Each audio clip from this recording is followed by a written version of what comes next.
Get Me a Library. Today I am reviewing a book called Blood of Wonderland by Colleen.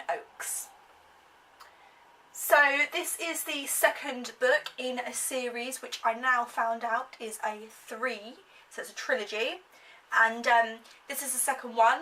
And if you watched my video 2 weeks ago, I reviewed the first one, which was called Queen of Hearts.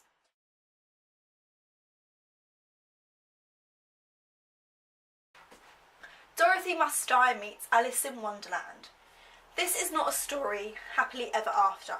It's a twisted YA sequel in the origin story of the infamous villain. The once future Queen of Hearts, Princess Dinah, has been exiled from Wonderland. Her vicious father, who she always feared, has framed her for the brutal murder and turned the kingdom against her.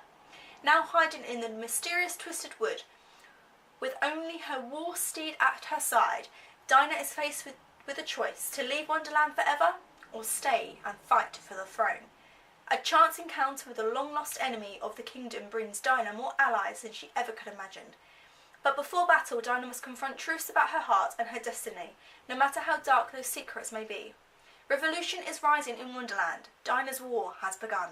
Oh my god, I love this book so much. I literally cannot wait for the next one. Ah!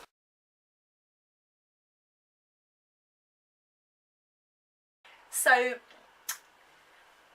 this book was actually really good. I got into it straight away. I really enjoyed it, and I went straight onto the website and I pre-ordered the next book, which is coming out in December, and I am so excited for it. This book was really good. So if you like the other one, this one is really good. And hopefully I will get that one in December, and I will not be reading anything when I get it, and I can review it straight away. So from the last one, we ended up with Dinah being, well, exiled out from where she lives, the Heart Palace. So she gets on the back of her father's horn hoover and she flies out of there, and she ends up in the woods. So while she's in the woods, she's trying to find a place to be safe so she can wait for her best friend Wardley. Wardley is, if you don't know, if you didn't watch last time, Wardley is a stable boy who is one of the palace sort of like guards, and they've been friends for, well, forever, and they really get along really well. You know, they love each other. He's a love interest to her, and so on. So they're very close.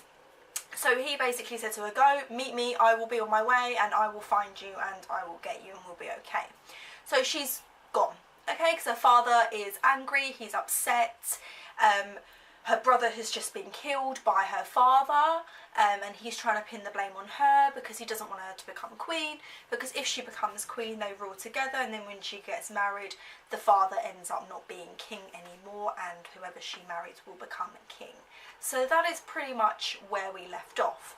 And also her sister, Victory, she has just appeared out of nowhere, and is claiming, well, the father, the king, is claiming that she is actually his daughter, and he got with a woman whilst he was still married to the queen and had her, and that's why she's here.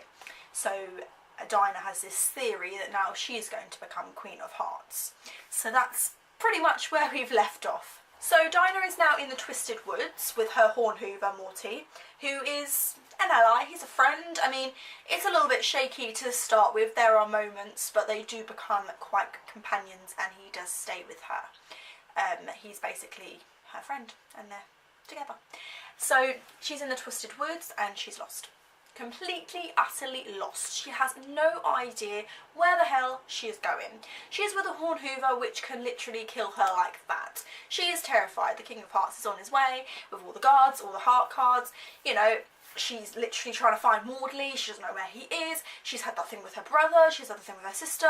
She is literally not just on her own in the woods, lost. She's on her own completely because she is no longer part of the Heart's Palace. So in her mind she's thinking, oh, I could do this, I could do this, I could do this. But again, she is completely lost, okay? She's got a bag which has got a cloak, which has got all these things that she was given to her before she left when she was woken up in the middle of the night. She's got a little bit of food. She's got this great big horn hoover, like I've said, that is standing right there, going to kill her. She doesn't know what to do. So she's in the forest, she's travelling along, and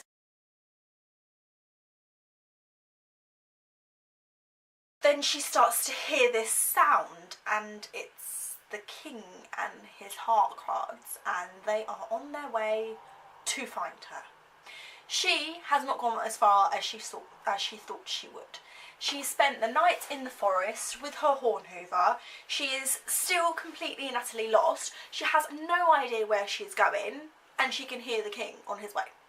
He's on the back of a female horn hoover, and that is not good because a horn hoover is, as we know, a very deadly animal. And I kind of imagine it to be like a horse, rhino, kind of dinosaur creature with its spikes, and it kind of terrifies me. But the more you get to know Morty, the more you kind of think he's not as scary as you've always believed him to be. He's still scary, but he starts to become like a friend, so you don't really see that anymore. You just see it as a big horn hoover. So it's on the back of a female horn hoover, and a horn hoover can obviously smell another horn hoover, especially a male and a female, so that's not good. There are other people, there are horses, there is Cheshire, he's on the back of one of the horses, who is the king's right-hand man, his advisor, and as we all know, Dinah does not like Cheshire. So she then hears a noise, someone telling her to put on the cape to hide in the dark. So she does that, she hides pretty well, she doesn't get found, but she doesn't hide as well as she could have done, because there is a point where the king is so close to her, the horn hoover is so close to her horn hoover, and it is terrifying. You are reading this part and like, oh my god. And this part is actually in the back of the last book, and it's like a spoiler to what's going to be happening in the next one. And I read that, and then I read it again, and it was still pretty good. So she finds this man who is a spade, an ex-spade, and he's the king's best tracker. And he helps her, they join forces, and she starts to find out and unravel a little bit about him. And without giving you any spoilers whatsoever, he is completely on her side because he does not like the king. So she does not like the king. So together with Morty, they go and try and find a safe way, because the deal is he will help her, but she will destroy the king. So that is what their plan is. However, Dinah does not want to go back. Okay? So they're on their way, they're travelling, they're going closer and closer towards the tribe. They're closer and closer to the Yurki. And as we all know, the king hates them, they hate him, they hate Wonderlanders, Wonderlanders hate them, and they just hate each other so much. So they're getting closer and closer to their territory. And it turns out that the tribe is a lot closer than they think. And they approach them, and they find them, and they get taken into their camp. And that is where they stay. And that is the last part of the book. That is where they are for pretty much the last half of the book. And obviously they don't like Morty, they don't like horn hoovers, because this horn hoover Morty, which the king rode into battle when he tried to kill the Yurki chief, he took him into battle and killed all of his people. Well, most of them anyway, so he literally hates this horn hoover. But obviously Dinah likes the horn hoover, and the spade guy likes the horn hoover as well.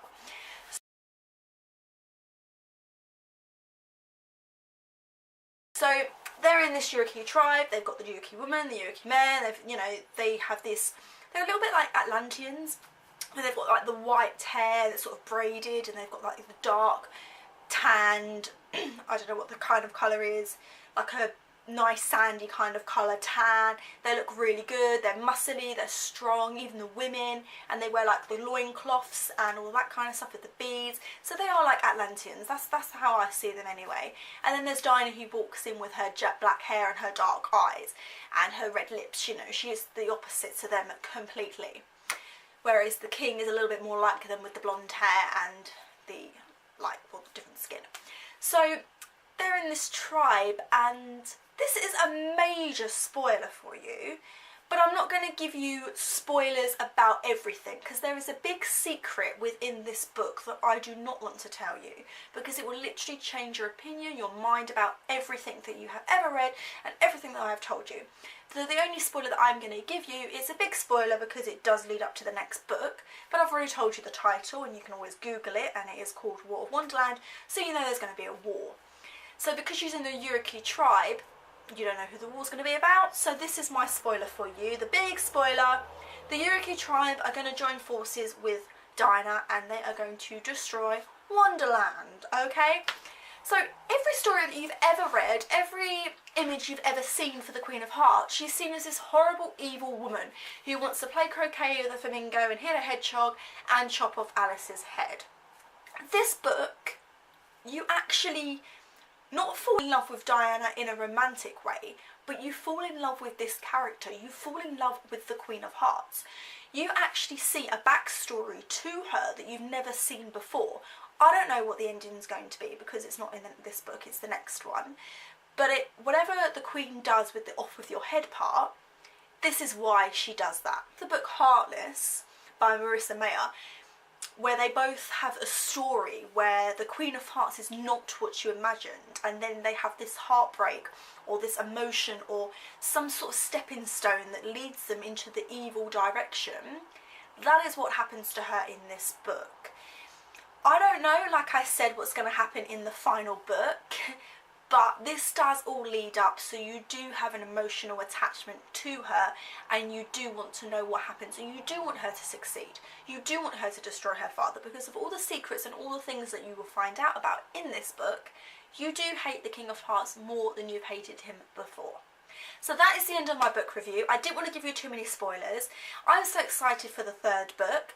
As soon as I get that book, I will finish whatever I'm reading or whatever I'm doing. I will read that book straight away so that I can do a review for you as quick as I can, because I really, really want to do a review for a book that has just come out. And obviously I have to finish the trilogy as well.